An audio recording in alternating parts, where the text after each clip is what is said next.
Centre रह चुका है, उसको आप नंगा करके उसकी वीडियो बना के उसकी बेटियों को आप सेंड करेंगे तो आप क्या दुख रख सकते हैं इन लोगों से। तेजस्वी लोग हैं हमारे पास के जो डिफेंस मिनिस्टर हैं राजनाथ सिंह, उन्होंने कहा है कि जी हमने पूरी तैयारी कर लिया पाकिस्तान से गिलगित बल्तिस्तान और जो है कश्मीर लेने की। क्या बात, क्या वो 100 हजार 2 हजार लाख बंदा भी हो, हमारे 10-15 बंदे काफी हैं, हम तो बम बांधने वाले बंदे हैं। नमस्कार दोस्तों, मेरा नाम अनुज धीमान और आप देख रहे हैं नेशन ब्रो। कहते हैं कि लगातार अगर आप झूठ बोलते हैं तो आपकी पोल जरूर खुल जाती है। वही हो रहा है पाकिस्तानी सेना के साथ में। हमेशा भारत से लड़ने की योजना बनाती रहती है, अपनी जनता को बताती रहती है कि हम भारत से कई बार युद्ध जीते हैं, लेकिन उसकी पोल अब वहाँ की जनता ही खोलने के ऊपर तुली हुई है। आइए वीडियो देखते हैं, फिर हम लोग बात करेंगे इस पूरे टॉपिक के ऊपर। अगर हमारी फौज में अगर इतने हिम्मत है तो फिर उनको इस बयान का जवाब देना क्यों नहीं दे रहे हैं? आप क्या समझते हैं हमारी फौज में? मेरी बात सुने, आपको क्या लगता है हमारी फौज में इतनी हिम्मत नहीं है? सर, हमारी फौज में इतनी हिम्मत है कि हमारे सामने आके खड़ी होती है टैंकों के सामने। कल मैं था कैंट में, हमारे सामने उन्होंने कैंट ला के खड़े कर दिए हैं। हमारे सामने फौजी आके बंदूक तान के खड़े हो गए। क्या ये सिर्फ यही है? पाकिस्तान के बंदों के सामने सिर्फ खड़ा हो सकते हैं और किसी के सामने नहीं खड़े हो सकते? कि इंडिया को जवाब दें ताकि हमें भी पता चले। आप बहैसियत एक कौम, एक पाकिस्तानी, आप क्या कहना चाहेंगे इंडिया को? आप अपनी बात अगले पे ना फेंकें, आप अपना जवाब दें। आपका रद्द-ए-अमल क्या है इस चीज़ से? हम अपनी आखिर तक जंग लड़ेंगे और इंशाल्लाह जंग लड़ रहे हैं। ये हमारे आपस की कमजोरियां हैं। जिस तरह आपने रात को देखा लाहौर में, देखा, मैं खुल के अगर क्लियरली बताऊं कि अवाम लाहौर कैंट में पहुंच चुकी थी और जो आर्मी के टैंक हैं वो बाहर आ चुके थे, अवाम आमने सामने हो चुकी थी, लेकिन अभी हालात कंट्रोल में है। ऐसी सिचुएशन अगर बढ़ती है, सिचुएशन बनती है, ये लाहौर नहीं पिंडी में भी ऐसा हुआ है, तो फिर क्या कहेंगे? हमारी आर्मी, हमारी फोर्सेस तो फिर हमारे साथ एंगेज होंगी कश्मीर में या दूसरे बॉर्डर पर, क्या करेंगे? जब आप एक बंदे, एक नुमाइंदे को जो पाकिस्तान की नुमाइंदगी कर रहा है, उसको सेंटर रह चुका है, उसको आप नंगा करके उसकी वीडियो बना के उसकी बेटियों को आप सेंड करेंगे तो आप क्या दुख रख सकते हैं इन लोगों से। तेजस्वी लोग हैं हमारे पास कितने इस चीज़ पे कि पाकिस्तान जो है वो प्रोटेस्ट में लगा हुआ है। इसके अलावा काफ़ी पेंडेमिक्स चल रहे हैं पाकिस्तान में, ठीक है। अगर हम बात करें अपने नेबर कंट्री इंडिया की, ठीक है, तो वहाँ पर K4 मिसाइल, अग्नि मिसाइल, इस तरह की चीज़ें लॉन्च हो रही हैं। उनके जो डिफेंस मिनिस्टर हैं राजनाथ सिंह, उन्होंने कहा है कि जी हमने पूरी तैयारी कर लिया पाकिस्तान से गिलगित बल्तिस्तान और जो है कश्मीर लेने की। क्या बात, क्या बात, क्या बात। जो हमारा ऑक्युपाइड कश्मीर, आज़ाद कश्मीर है। तो क्या कहना चाहेंगे कि पाकिस्तान को इन मामलात के साथ अपने डिफेंस पे या अपने दूसरे मामलात पे किस तरह से नज़र रखनी चाहिए? डिफेंस सिस्टम तो कल आपने हमारे पाकिस्तान का देख लिया था ना। वो टैंक, वो तोपें तो हमने दुश्मनों से लड़ने के लिए मंगवाई हुई थी, वो उन्होंने अपनी आवाम पे निकाल ली। तो हमारी अभी जो चल रही है स्ट्रगल, जो चल रही है वो यही है कि पहले हमें आज़ादी तो दें। हम अपनी ज़िंदगी अपने ही वतन में किस तरह से गुलामों की तरह गुजारे हैं, तो ये सही मामलात नहीं है। किसी भी घर की तामीर, किसी भी कौम की तामीर की एक शुरुआत होती है। हम शुरुआत पे खड़े हुए हैं। ये जो पीछे 70 साल हमने गुजारे हैं, ये तो हमने धोखे में गुजार दिए। उस फौज को जिसको हम सलाम करते रहे, उन इदारों को जिनको हम सलूट करते रहे कि ये हमारी इज़्ज़तों की, माओ बहनों की इज़्ज़तों के ये सारे के सारे मुहाफ़िज़ हैं, उन्होंने कल क्या किया है आज़म सवाती के साथ? उन्होंने तो उन्हीं माओ बहनों की इज़्ज़तें तार तार कर दी। ये सब क्या देखना पड़ रहा है? अच्छा है मैं अंधा हूँ। तो हम किस तरह से कह सकते हैं कि हम अपने मिसाइल बनाए? पहले तो इसको कौम बनाओ, पहले तो इसको मुल्क बनाओ। जो पाकिस्तान की सिचुएशन है आपके सामने है, अदारे जो एंगेज हो चुके हैं पब्लिक के साथ वो भी आपके सामने है। इस सिचुएशन को देखते हुए कुछ दिन पहले इंडिया की तरफ से स्टेटमेंट आई है कि हम मुकम्मल तौर पर तैयार हैं गिलगित बल्तिस्तान को लेने के लिए, मुकम्मल तौर पर तैयार हैं पाकिस्तान के पास जो कश्मीर है उसको लेने के लिए। क्या समझते हैं कि हम तैयार हैं मुकाबला करने? ये जो इंडिया के अज़ाइम है उनको पूरा नहीं होने देंगे। वो आपके ही दौर में आर्टिकल 370 उन्होंने हटाया था, तब तो उनका अज़म पूरा हो गया।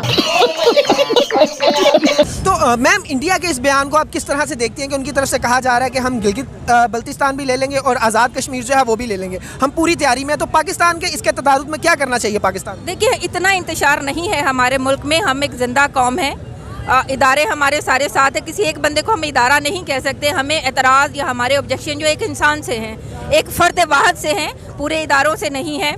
तो हम जिंदा कौम है, हमारे ऊपर कोई बुरी आंख उठाएगा या देखेगा तो हम उसकी जान ले लेंगे। हम अपनी जानें भी कुर्बान कर देंगे। हमने ये मुल्क जो है दोबारा से किसी की गुलामी करने के लिए नहीं लिया था। हमने बहुत कुर्बानियाँ दी हैं। उन कुर्बानियों का सिला है कि हम आज एक आज़ाद वतन में हैं, लेकिन उसको सही मानों में आज़ाद और खुद मुख्तार कौम बनाने की ज़रूरत है। अच्छा, सरहदें हमारी महफूज हैं। पाकिस्तान जो है अराइवलरीज जो है वो इंडिया से चाइना की बनिस्बत ज़्यादा है, ठीक है। चाइना जैसा एक मजबूत कंट्री इंडिया के ये जो एक्सपेरिमेंट होने जा रहा है K4 मिसाइल का या अग्नि मिसाइल का, इन दोनों में से एक मिसाइल का एक्सपेरिमेंट करेंगे वो। चाइना जैसा स्ट्रॉन्ग कंट्री इस चीज़ से बहुत परेशान है। क्यों हिला डाला ना? लेकिन पाकिस्तान को देखें तो पाकिस्तान जो है अपने इंटरनल जो प्रॉब्लम्स हैं उन्हीं को लेके जो है प्रोटेस्ट कर रहा है। इंटरनल प्रॉब्लम्स ये नहीं है, हम एक्सटर्नल प्रॉब्लम्स का ही सलूशन ढूंढ रहे हैं। हम चाहते हैं कि जितने भी गैर मुल्की हैं, जितनी भी गैर मुल्की ताकतें हैं, वो हमारे मुल्क में दखल अंदाजी नहीं करे। हमारी तो जंग ही ये है। आप कैसे कह सकते हैं कि हमें इंटरनल मैटर्स है? इंटरनल मैटर्स तो थे ही नहीं। ये रजीम चेंज किया था, आपको क्या लगता है कि ये पाकिस्तान ने किया है या किसी पाकिस्तानी इदारे ने किया है? ये रजीम चेंज जो है गैर मुल्की कुव्वतों ने किया है। उन्हीं से आज़ादी की तहरीक तो ये है हमारी। तो हम किस तरह से किसी मुल्क को इजाज़त दे सकते हैं कि वो हमारी सरहद क्रॉस करे, हमारे मुल्क के इंटरनल मैटर्स में आके वो इंटरफेयर करे? कि यहाँ पे इदारों का इंटरफेरेंस बॉर्डर की हद तक तो होना चाहिए, लेकिन मुल्क के इंटरनल मामलात में, जमहूरी मामलात में, सियासी मामलात में उनकी दखल अंदाजी बिल्कुल नहीं होनी चाहिए। उन्होंने रिसेंटली एक ऐसा रॉकेट बना लिया था जिसके अपोजिशन पर चाइना खड़ा हो गया था, क्योंकि वो चाइना से भी ज़्यादा ज़बरदस्त उन्होंने स्ट्रॉन्ग बना लिया था। इसके बारे में आप क्या कहेंगे? कभी आपने पाकिस्तान के बारे में ये न्यूज़ सुनी है कि हम लोगों ने ऐसा कोई मिसाइल बनाया हो या ऐसा कोई रॉकेट बनाया हो जो हमारी स्ट्रॉन्गेस्ट कंट्रीज़ हैं, सुपर पावर्स है, वो हमारे अपोजिशन पर खड़ी हो गई हो? क्या ऐसा एजाज़ कभी पाकिस्तान को हासिल हुआ है? मैडम, यही मसला है हमारे इस मुल्क की डेमोक्रेसी का और ब्यूरोक्रेसी का कि असल जगह पे बजट कंज्यूम नहीं हो रहा। मैं आपको बार बार वही कह रहा हूँ कि कहने को है कि 80% हम डिफेंस पे लगा रहे हैं, लेकिन वो जा गलत रहा है। हमें चाहिए, देखें, यही तो यूज़ है टेक्नोलॉजी का। अब इंडिया अगर टेक्नोलॉजी का यूज़ कर रहा है अपनी डिफेंस पावर को मज़ीद बढ़ाने के लिए, तो वो आपके एक्सटर्नल लेवल को प्रेशराइज़ भी तो आप देखें कितना कर रहा है, और वो यही प्रेशराइज कर रहा है। सपोज डैट के मैं आपको एग्जांपल देता हूँ, अगेन फिर दोबारा आते हैं कि उनके पास टेक्निकल पावर और इसके पास वेपन्स इतने स्ट्रॉन्ग है, जैसे आपने बताया कि वो इनोवेशन बहुत ज़्यादा ला रहे हैं।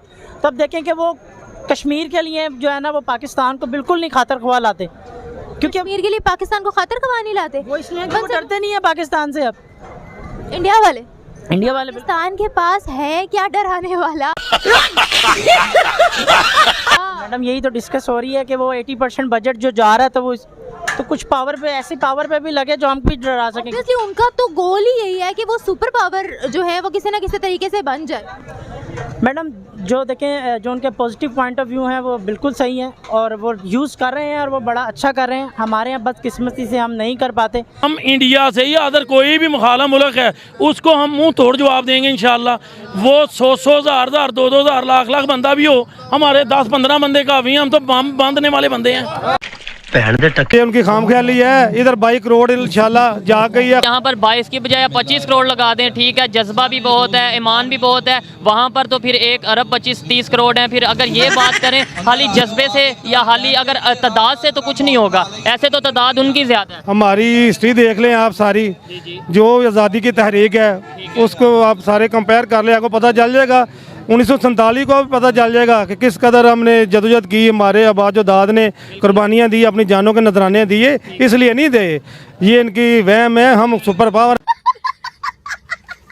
आप अदारे से प्यार नहीं करते? मैं अदारे से प्यार करता हूं, लेकिन एक फ़र्द की वजह से उसने पूरे अदारे को बदनाम कर दिया है। उसको चाहिए कि इस तरह की जो गलत हरकत कर रहा है, कभी किसी को हुकूमत में आने देता, कभी किसी को, उसने पाकिस्तान का नाम बदनाम कर दिया है। इंडिया का ये बयान बहुत थ्रेटनिंग है, अलार्मिंग है, इसको सीरियस लेना चाहिए। लेकिन मसला क्या है? मसला ये है कि हमारे जिन इदारों ने इस बयान को टैकल करना था, इसके अकॉर्डिंगली तैयारी करनी थी, वो तो फंसे हुए सियासत में।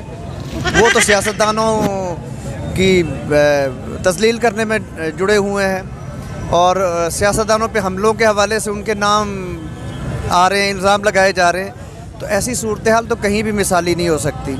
मेरा ख्याल है कि हर इदारे को अपना काम करना होगा। सियासतदानों के लिए छोड़ दें। जो सिक्योरिटी इदारे हैं वो इस मुल्क की हिफाजत का देखें। इंडिया ने 3 दफ़ा हमसे जंग लड़के देख चुका है इंडिया, और उन्हें सर अच्छा मेरी बात सुनिए, आपने जंग की बात की, तो हम बात करते हैं कि पाकिस्तान इंडिया से कितनी जंग जो है वो जीता है और कितनी जंग हारा है। देखें, बात यह है कि 48 में जो जंग हुई थी उसमें हमारे पास कुछ भी नहीं था। कश्मीर का जो मौजूदा हिस्सा हमने आज़ाद करवा लिया। 65 में जो 65 में आपने देखा कि इंडिया का कितना ज़्यादा नुकसान हुआ। इसके बाद 71 में 1 की जो वॉर है उसको आप देखें, वो इंडिया हमारा कुछ नहीं कर सका, हमारे अपने झगड़े थे। ये तो लेटेस्ट न्यूज़ है। दोस्तों, पाकिस्तान की आर्मी इस समय अपने लोगों के ऊपर इतना अत्याचार कर रही है कि कहीं ना कहीं लोगों की आंखें खुल रही हैं कि भैया ये सिर्फ हमारे ऊपर अत्याचार करने के लिए बने हैं। ये बॉर्डर के ऊपर जो भी लड़ाइयाँ बताते हैं या लड़ाई के नाम के ऊपर जो बजट लेते हैं वो सब कुछ झूठ है। पाकिस्तान की जो यूथ है वो कहीं ना कहीं आर्मी के सामने आकर खड़ी हो चुकी है, क्योंकि जमान पार्क के अंदर खूब कस के लोगों को मारा गया है, औरतों को मारा गया, बच्चों को मारा गया, किसी को नहीं छोड़ा गया है। देखिए, जब सत्ता की लालच किसी के सिर चढ़कर बोलने लगती है तब ये सब चीज़ें होती हैं। और पाकिस्तान के अंदर आर्मी के हाथ में हमेशा सत्ता रही है, चाहे वो डिक्टेटरशिप के रूप में रही हो, चाहे वो इनडायरेक्ट रही हमेशा, लेकिन आर्मी के पास ही पावर रही है। तो ये थोड़ा सा वहाँ पर एक कॉन्फ्लिक्ट चलता रहता है। इमरान खान इस समय बोल रहे हैं आर्मी के खिलाफ, जिससे जो है उसको बर्दाश्त नहीं हो रहा कि कोई हमारे खिलाफ कैसे बोल सकता है। और पाकिस्तान के अंदर रहकर कोई भी आर्मी का नाम लेते हुए वहां पर डरता है, इस्टेब्लिशमेंट का नाम लिया जाता है। आर्मी की जगह पर आप इस्टेब्लिशमेंट कह सकते हैं, इसके अलावा कुछ नहीं कह सकते। अगर आर्मी का नाम लेकर आप कोई बयानबाजी करते हैं तो आपको गिरफ्तार कर लिया जाएगा। इस वीडियो के अंदर देखा होगा आपने कि कई लोगों ने कहा कि आर्मी यहाँ पर गड़बड़ कर रही है। एक भाई साहब जैसे कह रहे थे कि भारत से लड़ने की इनकी औकात नहीं है, ये सिर्फ हमारे ऊपर जितने भी हथियार हैं सब कुछ यूज करते हैं, सब कुछ हमारे ऊपर यूज करते हैं या फिर बलूचिस्तान के अंदर यूज करते हैं।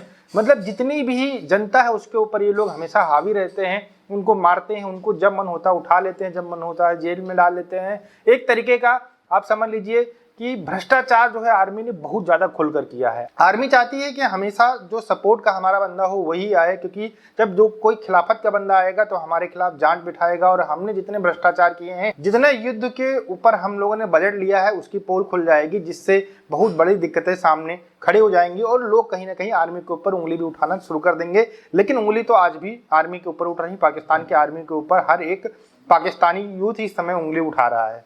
अब हम बात करते हैं दूसरे टॉपिक के ऊपर, जिसमें भारत और पाकिस्तान की जो कंपैरिजन की जा रही थी। देखिए, भारत के पास में पैसा है और पाकिस्तान दुनिया भर में भीख मांगता है। आप इसी से कंपैरिजन समझ लीजिए क्या है। एक भाई साहब कह रहे थे कि हमने 1947 में जो है थोड़ा सा पार्ट कश्मीर का ले लिया, तो वो ले लिया, वो हमारी भी कहीं ना कहीं गलती थी कि यूएन में चले गए थे। अगर हम लोग 4-5 दिन यूएन में नहीं जाते तो शायद वो जगह भारत के पास होती और वहाँ पर भारत का कंट्रोल होता। जैसे कि अभी कश्मीर के अंदर है कि वो अभिन्न अंग है भारत का, लेकिन पाकिस्तानी अपनी जिद के ऊपर कहते रहते हैं कि कश्मीर बनेगा पाकिस्तान। ये सिर्फ सपने वाली बातें हैं और इनको हमेशा वहाँ राजनीति के लिए दोहराया जाता है। दूसरी बात जो उन्होंने 1965 की तो क्या नुकसान कर लिया आपने। आप ऑपरेशन जिब्राल्टर शुरू किया था कश्मीर को लेने के लिए, फिर हम लोगों को अटैक करना पड़ा, उसकी वजह से लाहौर तक हमने आपकी ज़मीन कब्जा कर ली। फिर आप अपनी बुक्स में पढ़ाते हो कि हमने बम बांध के जो है रोड के ऊपर लेट गए, फलाना धमाका, बहुत सारी ऐसी बातें पढ़ाई जाती हैं, इनका कोई लॉजिक नहीं होता है। कोई जो है जनता वो बम ऐसे ही फेंक देगी यार रोड के ऊपर, उसको बम बांध के लेटने की ज़रूरत है। ये सब फजूल वाली बातें हैं। पाकिस्तानी मनगढ़ंत स्टोरियाँ बहुत ज़्यादा पढ़ते हैं और वहाँ के लोग बनाते भी बहुत ज़्यादा इस तरीके की कहानियाँ हैं। इसी वजह से उनके बुक्स के अंदर ये हिस्ट्री पढ़ाई जाती है। 1971 के अंदर भारत की सेना के सामने आपकी सेना ने सरेंडर किया था। 1998 में आप जब कारगिल वार लड़ रहे थे तो आपने कहा था कि ये जो है जो आतंकवादी हैं ये हमारे सैनिक नहीं है, आप उनकी लाशें लेने नहीं आए थे। ये आपकी सच्चाई है, लेकिन इस सच्चाई के ऊपर कोई भी पाकिस्तानी बात नहीं करना चाहेगा। रही बात जो पाकिस्तानी जज्बा करता रहता है, उनके लिए आज के समय का हम एग्जाम्पल ले लेते हैं। जैसा कि वो कह रहे थे कि यहाँ से 15-20 हज़ार लोग आ जाएंगे तो 15 लोग जो है वो भारत वालों को निपटा देंगे। तो उनके लिए एग्जाम्पल है जो बॉर्डर मूवी बनी थी, उसके अंदर आप देख लीजिए 113 लोगों ने आपके 2000 लोगों को दौड़ा के मारा था और आप जो है आगे नहीं बढ़ पाए थे। अगर आप लाइव एग्जाम्पल की जगह पर जो बीत चुके हैं कुछ ही सालों में, अगर उनको आप देखने की जगह के ऊपर अपनी मंत्रगढ़ कहानियां पढ़ना चाहते तो आप पढ़ते रहिए। जिस दिन आपका फिर से पाला पड़ेगा उस दिन फिर आपको मुंह की खानी पड़ेगी। दोस्तों, वीडियो कैसा लगा हमें कमेंट सेक्शन में जरूर बताइएगा। मिलते हैं नए वीडियो के साथ। नमस्कार, धन्यवाद।